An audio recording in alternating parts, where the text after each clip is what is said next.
बिस्मिल्लाहिर्रहमानिर्रहीम। लाखों दरूद पाक हज़रत मोहम्मद सल्लल्लाहु अलैहि वसल्लम और आप सल्लल्लाहु अलैहि वसल्लम की आल पर। अस्सलामु अलैकुम। मेरा नाम इफ्तिखार अहमद है और आप मेरा यूट्यूब चैनल नॉलेज देख रहे हैं। बड़े सगीर के मशहूर अदाकार दिलीप कुमार के मुतल्लक सीरीज़ में आज की वीडियो का अनवान है दिलीप कुमार की 10 चोटी की फिल्में। ट्रेजेडी किंग दिलीप कुमार की पहली फिल्म ज्वार भाटा 1944 और आखिरी फिल्म किला 1998 में रिलीज़ हुई। इस तरह 54 बरस पर मुहित कैरियर में मुहिज 62 फिल्में करने के बावजूद वो हिंदी सिनेमा के सबसे उम्दा और हमजहत अदाकार माने जाते हैं। इस वक्त एक अमूमी ख्याल था कि स्टार को ज़्यादा से ज़्यादा फिल्में करनी चाहिए ताकि वो अपनी मौजूदगी का मुसलसल एहसास दिला सके, लेकिन दिलीप कुमार ने इस मामले में भी अलग रास्ता चुना। फिल्म में बेहतरीन अदाकारी की बुनियाद पर उन्हें 8 बार फिल्म फेयर अवार्ड से नवाजा गया, जो अभी तक एक रिकॉर्ड है।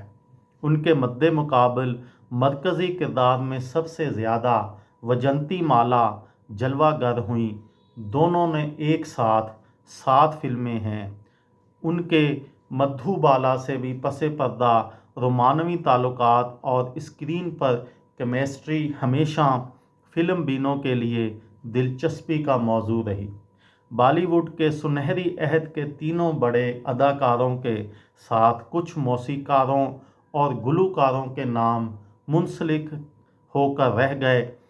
देव आनंद की बेशतर फिल्मों की मौसीकी एस.डी. बर्मन और पसे पर्दा आवाज़ किशोर कुमार या मोहम्मद रफ़ी की होती। शंकर जयकिशन और मुकेश के साथ राज कपूर जुड़े रहे। दिलीप कुमार की 14 फिल्मों की मौसीकी नौशाद साहब ने तरतीब दी और ज़्यादातर मोहम्मद रफ़ी ने पसे पर्दा आवाज़ का जादू जगाया।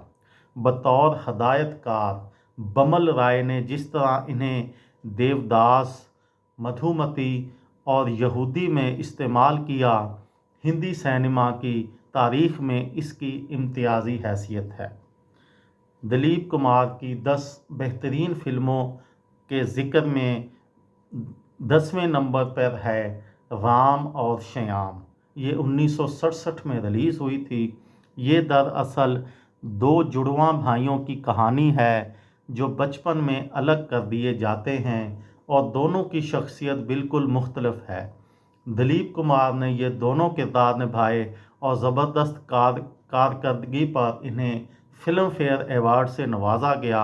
आपने दिलीप कुमार की संजीदा और अलमिया किरदार तो बहुत देखे होंगे, लेकिन इस फिल्म में वो मज़ाह में कैसा जादू जगाते हैं ये नज़र आता है।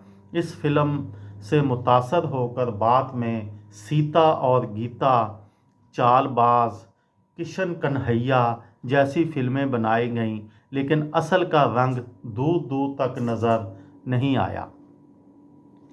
9वें नंबर पर है लीडर। ये 1964 में रिलीज़ हुई थी।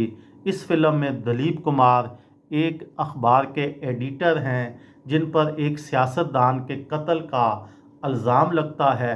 साथ साथ उनकी मोहब्बत भी परवान चढ़ती हुई नज़र आती है, जिसका इजहार वो नौशाद की तरतीब दी हुई धुनों पर करते हैं। इस फिल्म की कहानी दिलीप साहब ने खुद लिखी थी, जबकि हदायतकार राम मुखर्जी थे। इस फिल्म पर दिलीप कुमार को बेहतरीन अदाकारी का फिल्म फेयर अवार्ड भी दिया गया। ये थी मेरी आज की वीडियो। किसी दोस्त को, किसी भाई को, किसी बहन को फ़ायदा हो तो मुझे दुआओं में याद रखिएगा। दिल दिल पाकिस्तान, जान जान पाकिस्तान। अस्सलामु अलैकुम।